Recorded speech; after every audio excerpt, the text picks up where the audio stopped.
মেশকাতে রয়েছে 1159 নম্বর বর্ণনায়।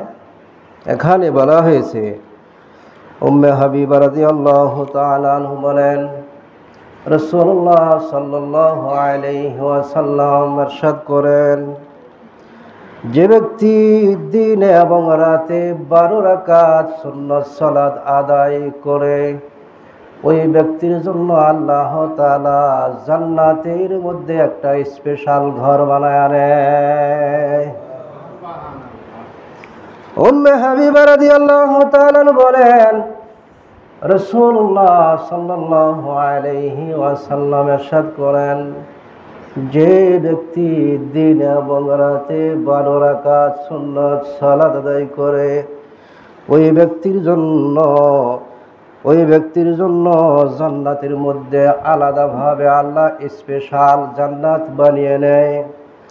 সেই সালাতগুলো হলো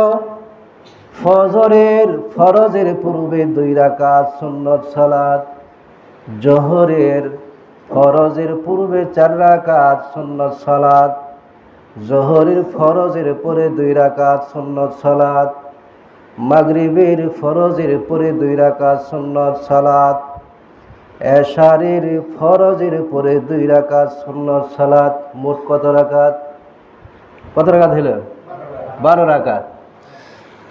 উম্মে হাবিবা রাদিয়াল্লাহু তাআলা বলেন, রাসূলুল্লাহ সাল্লাল্লাহু আলাইহি ওয়াসাল্লাম বলেন, যে ব্যক্তি এই 5 ওয়াক্ত সালাত আদায় করে ফরজ, পাশাপাশি 12 রাকাত দিন এবং রাতে সুন্নত সালাত আদায় করে, আল্লাহ তাআলা ওই ব্যক্তির জন্য জান্নাতে আল্লাহ ঘর বানিয়ে নেয়। তার জন্য ঘর বানাবে যে ব্যক্তি দিন এবং রাতে 12 রাকাত সুন্নত সালাত আদায় করবে। হাদিসটি তিরমিজিতে আছে 715, মুসলিম আছে 728 নম্বর বর্ণনায়। তাহলে দিন এবং রাতে 12 রাকাত সুন্নত সালাত অবশ্যই আদায় করতে হবে। এরপরে মেশকাতে বর্ণনা 1164 নম্বর বর্ণনা রয়েছে। রাসূলুল্লাহ সাল্লাল্লাহু আলাইহি ওয়াসাল্লাম বলেন, রাকাআতুল ফজরি খায়রুম মিনাদ দুনিয়া ওয়া মা ফিহা।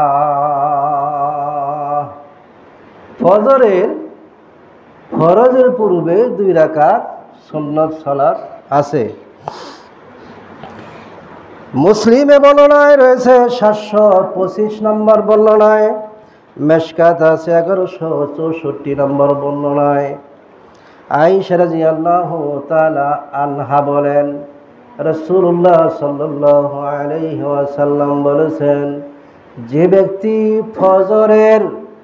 ফরজের পূর্বে 2 রাকাত সুন্নত সালাত আদায় করে, ওই ব্যক্তির জন্য এতটুকু নেকি আল্লাহ দিয়ে দেয়। কি নেকি দেয়?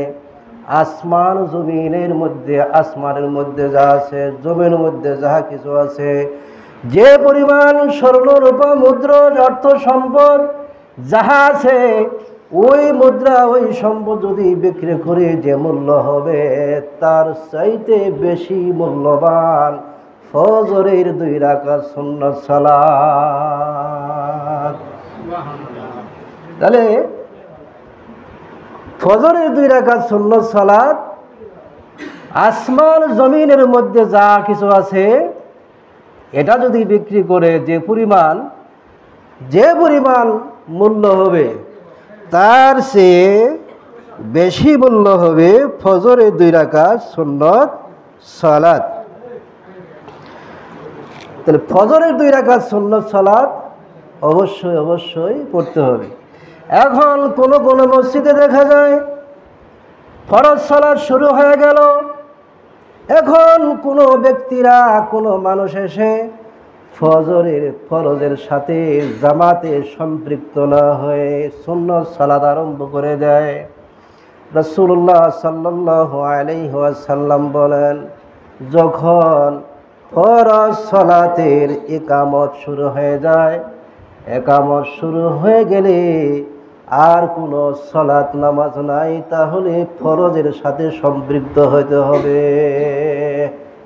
অনেক মসজিদ আছে ফজরের নামাজ শুরু হয় আর মুসল্লিরা আসতেছে আর সুন্নত পড়তেছে, আসতেছে আর সুন্নত পড়তেছে, আসতেছে আর সুন্নত পড়ছে। আর যদি এক রাকাতও ধরা যায় তাহলে এক রাকাত ধরবে।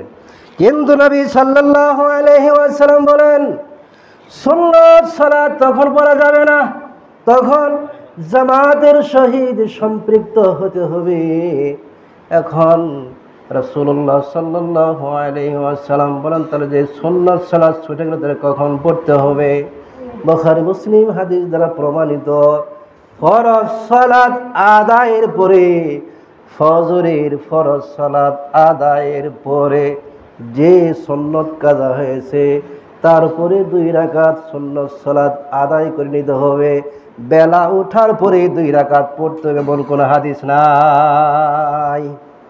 অনেকে আমরা বলি যে ফজরের সুন্নত সালাত কাজা হয়ে গেছে, এখন আর পড়া যাবে না, পড়ানো হবে কখন? বেলা ওঠার পরে। এগুলো হলো মওযু হাদিস, দুর্বল হাদিস, বানোয়াট হাদিস, সহি হাদিস না।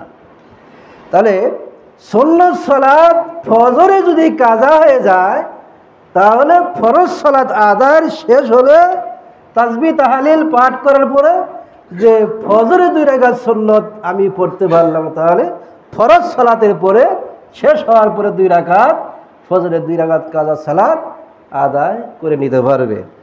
আর বেলা ওঠার পরে 2 রাকাত সালাত পড়তে হবে এই মর্মে সহিহ হাদিস নেই। তাহলে 12 রাকাত সুন্নত সালাত অবশ্যই পড়তে হবে।